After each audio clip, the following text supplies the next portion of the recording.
I'm Keith Olbermann, and the questions still ring from Thursday night in San Francisco. Mets tag Giants reliever Felix Rodriguez in the top of the ninth. JT Snow pinch hits the game-saving homer in the bottom of the ninth. So why is Rodriguez still on the mound to lose the game in the top of the 10th? Especially when you have Rob Nen out there, your closer, who has 41 saves on the season. He saved 28 games in a row for that team. But in order to understand Dusty's reasoning, you have to see what happened. Here's Fonzie with the two-run homer, and you see where that pitch is from Rodriguez. He didn't have his best stuff. The ball ends up in the seat. There's Rob Nen warming up and ready to go. And then in the 10th inning, Rodriguez comes out there again. That ball left out over the middle to Darryl Hamilton. He hammers it into the gap.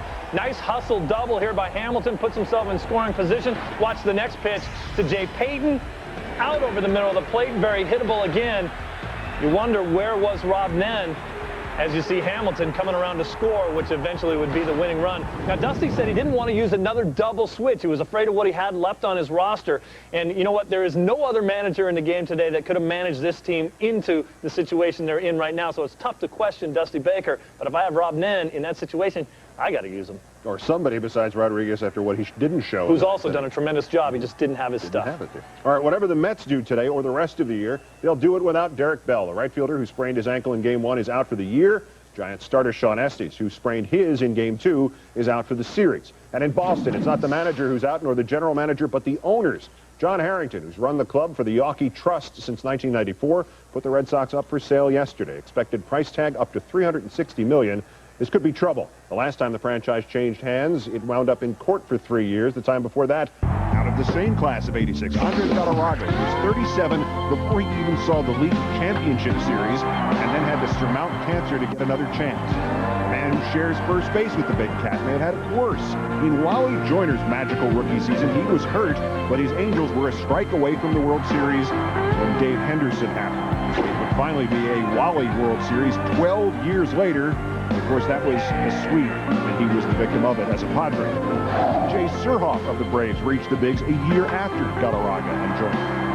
Edgar Martinez has been waiting since 1987. His one chance at a series berth saw him go 2 for 23 in the ALCS of 1995. Ellis Burks missed Boston's last series trip by 1 year and has now wandered onto the White Sox and Rockies and the Giants and has not gotten any closer.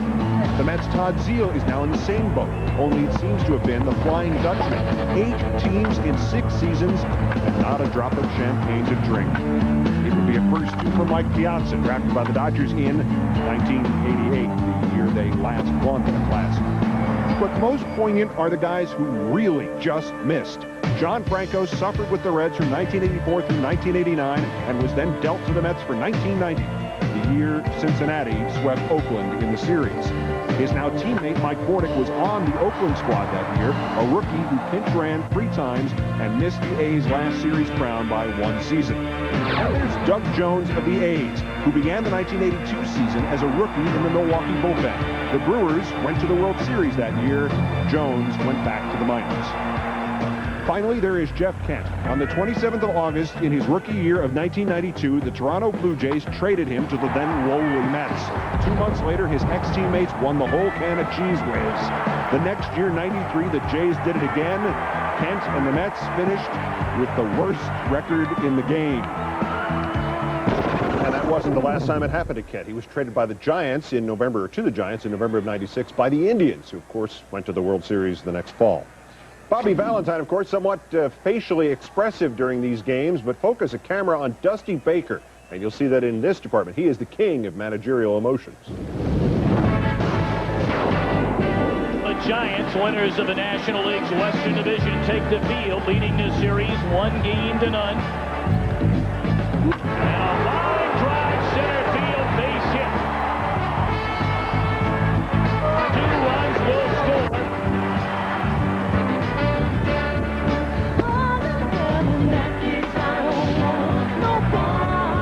2-0 on Edgardo Alfonso, and he smokes one in a deep left center field. But if you feel like loving me, no Dixon.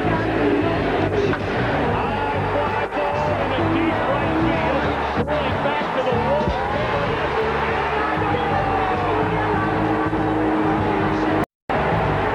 Rios was just a terrible base running blunder right here for the Giants. You know, we're not talking about two tremendous baseball teams here. We're talking about one team, the Giants. Nobody plays harder than they do. Nobody plays with more heart than the Mets do. Straight from their manager. You know, I had to give him my right arm to play for a guy like Dusty Baker. He has a player's mentality. He shows up with wristbands. He instills confidence in those guys. That's why they are in the playoffs. All right, that's it for us. We'll be back after the game and during it as events warrant. For Steve Lyons, I'm Keith Olbermann. A day shy of exactly a year since he won Game 3 of a division series. Rick Reed tries to do it again with Sandy Koufax on hand to watch his high school teammate Fred Wilpon's Mets. We'll watch Joe Buck, Tim McCarver, Josh Lewin standing by at Shea. After this break, please let us take you out to the ball game.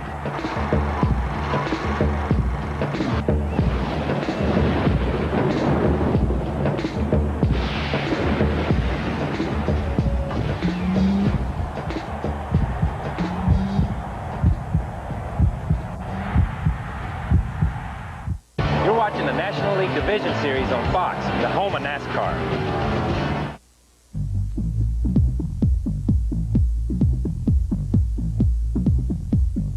On Fox.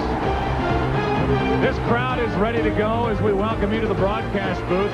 I'm Joe Buck along with my partner Tim McCarver. I don't know about you, but I'm excited to be here for this series, Game 3, especially the way Game 2 unfolded with the Mets blowing that 3-run lead in the 9th inning only to win it in the 10th. Many people will say it going into Game 3, the Mets have all the momentum.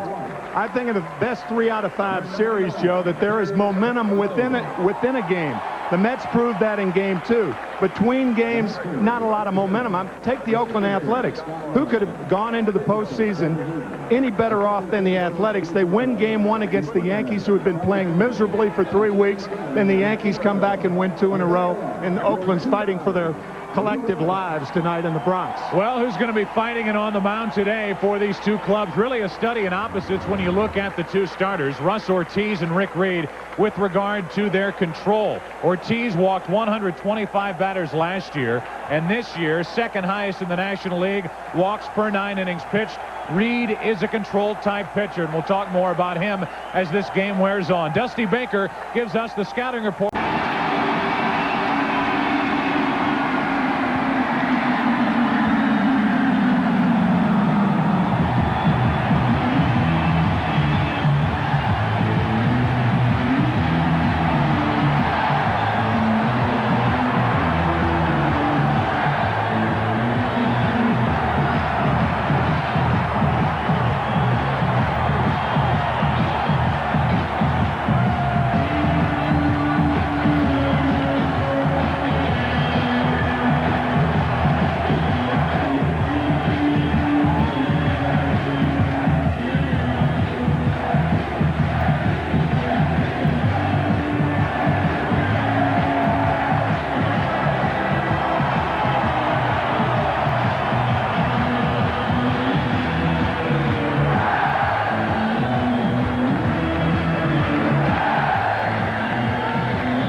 Hawaii, 13th inning.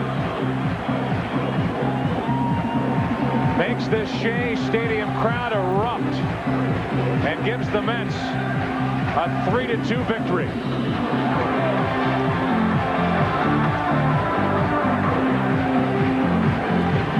Benny Agbayani just let the dogs out. Hawaiian punch. He gave the Mets their first win of the season in Japan with a grand slam, and he gives them an enormous victory here in Game 3 of the division series in the 13th inning. Not only was that ball a home run, that ball was thumped way out of here. Thunderhand strikes again.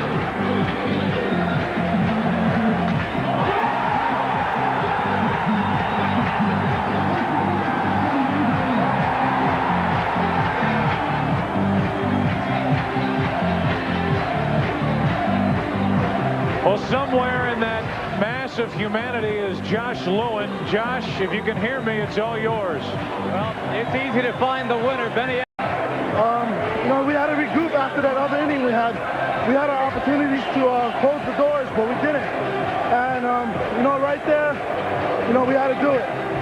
Tell me about when you hit the ball. Did you know it was gone right away?